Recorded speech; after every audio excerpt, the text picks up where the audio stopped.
ಅಬ್ಬಾ, ಆ ಮಗು ಏನು ಪಟಾಕಿ ಹೊಡೆದಂಗೆ ಪಟ ಪಟ ಪಟ ಮಾತಾಡುತ್ತಪ್ಪ ಅಂತ ಹೇಳ್ತಾರೆ ಖುಷಿಯಿಂದ. ಮಗುವಿನ ಚಟುವಟಿಕೆಯನ್ನು ನೋಡಿದಾಗ ಅದು ಹುಡುಗನೇ ಆಗಲಿ ಹುಡುಗಿನೇ ಆಗಲಿ ಸಂತೋಷ ಆಗುತ್ತೆ ಮನಸ್ಸಿಗೆ. ಆಗ ಎಲ್ಲರೂ ಖುಷಿ ಪಡ್ತಾರೆ ಅಲ್ವಾ ಆ ಮಾತು ಕೇಳಿ. ಆದರೆ ದೀಪಾವಳಿ ಹಬ್ಬದಲ್ಲಿ ಅದೇ ಪಟಾಕಿ ಅನ್ನೋದು ಎಷ್ಟು ನೋವು ತರುತ್ತೆ ನೋಡಿ.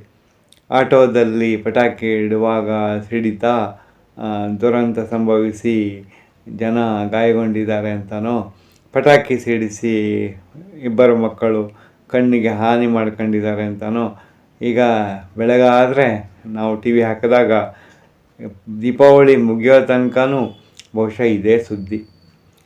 ಈ ಬಾಯಿ ಪಟಾಕಿ ಹೊಡಿಬೇಡ ಮಾರಾಯ ಅಂತ ಹೇಳಿ ಸುಮ್ಮನೆ ಮಾತಾಡೋರನ್ನು ಕಂಡ್ರೆ ನಾವು ಏನು ಮಾಡ್ತೀವಿ ಅಂದರೆ ತಮಾಷೆ ಮಾಡ್ತೀವಲ್ಲ.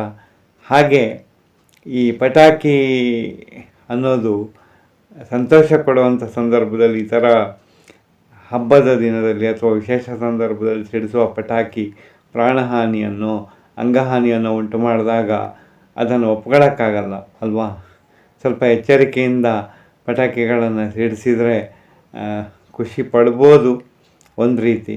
ಆದರೆ ದುರಂತಕ್ಕೆಡೆ ಕೊಡೋದ ರೀತಿಯಲ್ಲಿ ಪಟಾಕಿಗಳನ್ನು ಸಿಡಿಸದೇ ಇರುವುದೇ ಅತ್ಯಂತ ಸುರಕ್ಷಿತ ವಿಧಾನ ಅಂತ ಹೇಳಿದ್ರೆ ಕೆಲವರು ಸಿಟ್ಟು ಮಾಡ್ಕೋಬೋದು ಅಲ್ವಾ.